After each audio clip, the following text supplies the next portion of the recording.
बिस्मिल्लाहिर्रहमानिर्रहीम। अस्सलाम नाज़रीन, आप देख रहे हैं राय साकिब डिजिटल मीडिया। इस वीलॉग के अंदर दो तीन परेशानी की खबरें हैं। एक, सबसे पहले तो शेख रशीद साहब का जिस तरह इंटरव्यू रिकॉर्ड किया गया उसके ऊपर बहुत सारे सहाफ़ियों ने रिपोर्ट किया और सबसे पहले रिपोर्ट असद तूर साहब ने किया, उसके बाद हम सब ने रिपोर्ट किया, जिसका क्रेडिट है उसको देना चाहिए।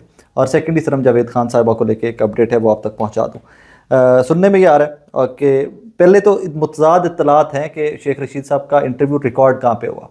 सबसे पहले एक सहाफ़ी ने रिपोर्ट किया कि जी ये समा न्यूज़ लाहौर में रिकॉर्ड किया गया अलीम खान साहब के दफ्तर में। फिर कुछ लोगों ने रिपोर्ट किया कि जी ये किसी घर में लाहौर में रिकॉर्ड हुआ। मेरी इत्तलात ये है और मैं भी अभी भी अपने रिसोर्स पे और अपनी इत्तलात पे खड़ा हुआ हूँ कि ये इंटरव्यू इस्लामाबाद में अलीम खान साहब के एक पार्टनर हैं निजी हाउसिंग सोसाइटी में, उनके घर में रिकॉर्ड किया गया। और ये इंटरव्यू रिकॉर्ड करते हुए शेख रशीद साहब बहुत रिलक्टेंट थे बुशरा बीबी के बारे में बात करने पर।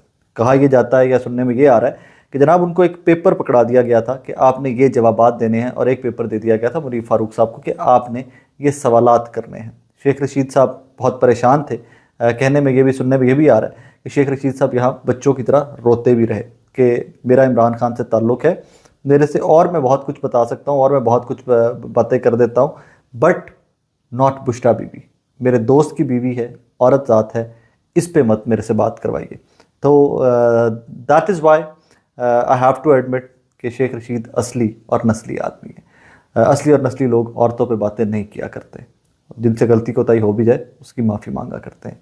बहरहाल ये इंटरव्यू अब चल गया, एयर होगा। जब मैं आपसे मुखातिब हूँ एयर हो रहा है। मैंने इंटरव्यू के कंटेंट्स नहीं देखे, ना मैं देखना चाहता हूँ, क्योंकि मुझे पहले ही से ही पता चल गया हुआ है।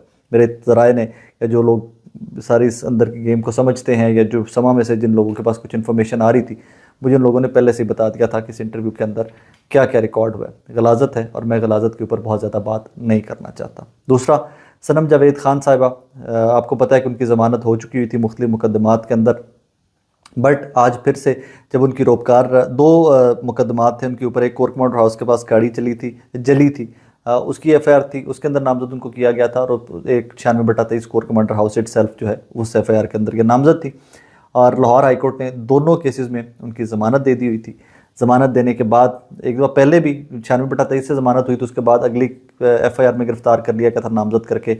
आज फिर यही हुआ कि जब उनकी रोपकार जमा करवाई गई है, हालांकि अदालत के अंदर ये रिपोर्ट जमा कराई जा चुकी है कि सनम जावेद खान साहिबा किसी और केस में मतलूब नहीं है, लेकिन आज जब उनकी फैमिली की जानिब से कोट लखपत जेल में रोपकार जमा करवा कर उनको रिहाई के लिए बाहर निकली हैं सनम जावेद खान साहिबा, तो हमारा शिराजी साहिबा SP हैं या SSP हैं, उनकी सरबराही में और काफ़ी सारे पुलिस वाले वहाँ पर मौजूद थे। उन्होंने सनम जावेद खान साहिबा को दोबारा गिरफ़्तार कर लिया। गिरफ़्तार करके लास्ट इत्तलात मेरी ये हैं कि थाना लिटन रोड में उनको ट्रांसफ़र कर दिया गया था।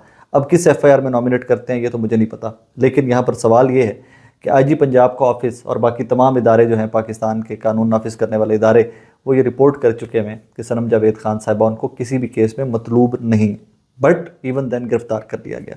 यहाँ तक कि सनम जावेद खान साहिबा के वालिद को पुलिस वालों ने पकड़ कर उनसे दूर किया है। वहाँ पर कुछ फोर्स का इस्तेमाल भी किया गया है कोट लखपत जेल के बाहर।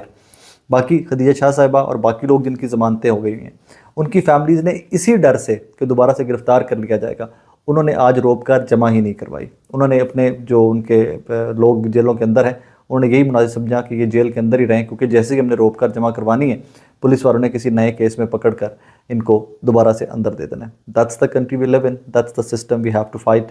एंड इसी सिस्टम को चेंज करने के लिए आपको और मुझे स्ट्रगल करनी है। परेशान कुन तरीन सूरत हाल है, जितना भी परेशान हुआ जाए इसके ऊपर वो कम है, लेकिन इसी सिस्टम को बदलने के लिए, अपनी आने वाली नस्लों को बदलने के लिए आपको और मुझे बहुत सारा काम करना है, बहुत सारी मेहनत करनी है। अपना बहुत सारा ख्याल रखिएगा, दुआ में याद रखिएगा। अल्लाह हाफ़िज़।